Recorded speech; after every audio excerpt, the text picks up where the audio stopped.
Hey everyone, and welcome back to the channel. Today we're diving deep into a topic that has got the entire African football community buzzing. The huge structural changes happening within the Confederation of African Football, or CAF, and what it all means for the future of its flagship tournament, the Africa Cup of Nations, AFCON.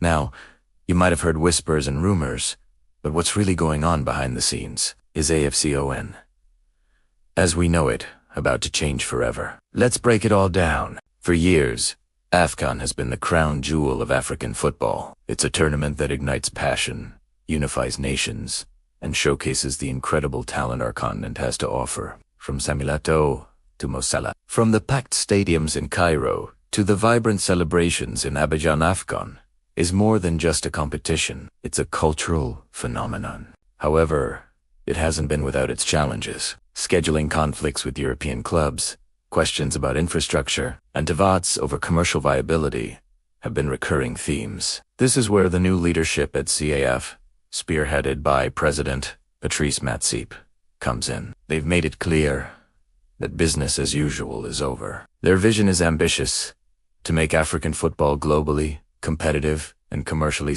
and to do that, they're shaking things up. One of the most talked about changes is the potential shift in AFCON's timing. The classic January-February slot has long been a point of contention for European clubs, who lose key players mid-season. We saw the tournament move to the summer in 2019 in Egypt, which was praised by many, but the intense heat was a major issue. Then, due to weather concerns in Cameroon and Ivory Coast, it was moved back to its winter slot. So, what's the solution? The debate is raging. Moving it permanently to the summer in June and July aligns it with the global football calendar, making it easier for star players to participate without club friction. This could also attract bigger broadcast deals and sponsorships. But here's the catch: the African climate. For many host nations, particularly in West and Central Africa, June and July are peak rainy season. This doesn't just affect the quality of the pitches. It poses logistical nightmares for travel and can seriously dampen the fan experience. Imagine trying to navigate a city during a torrential downpour to get to a match.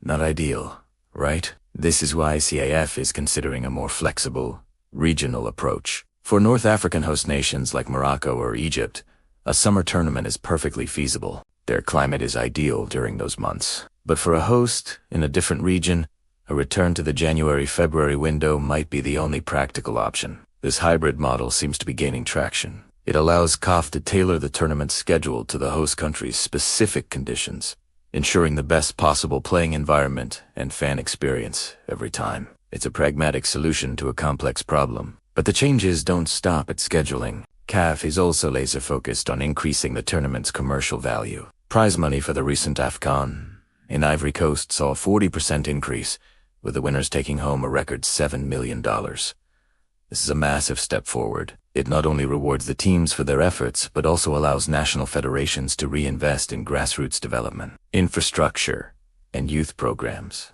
The goal is to create a virtuous cycle.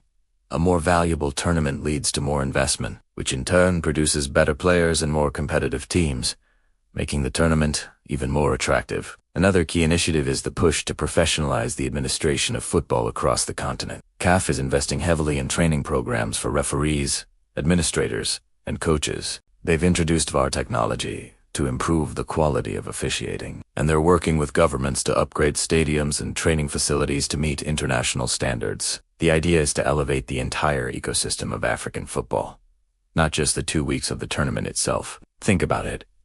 Better run leagues, better facilities, and better coaching will ultimately produce better national teams, making AFCON even more competitive and exciting. Now, let's talk about the big one: expansion. We saw the tournament expand from 16 to 24 teams in 2019.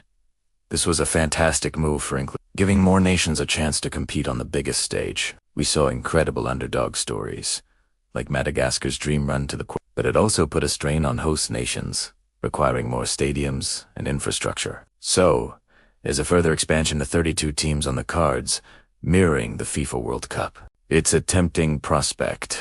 It would mean even more opportunities and wider representation. However, the logistical challenge would be immense. Very few African nations currently have the capacity to host a 32-team tournament alone. This brings us to the rise of CAF. We've seen it successfully implemented in other confederations, and it looks set to become a major feature of AFCON's future. The 2027 tournament, for instance, will be co-hosted by Kenya, Uganda, and Tanzania. This model allows countries to share the financial and logistical burden, making it possible for more nations to experience the honor of hosting. It fosters regional cooperation and allows for the development of infrastructure across multiple countries simultaneously. It's a win-win, and likely the key to unlocking a potential 32-team format in the future. Beyond AFCON, CAF is also diversifying its portfolio. The introduction of the African Football League, a new Super League-style club competition, is a game. It's designed to inject significant new revenue into the club game, keeping top talent on the continent and making African clubs more competitive on a global scale. A stronger club scene directly benefits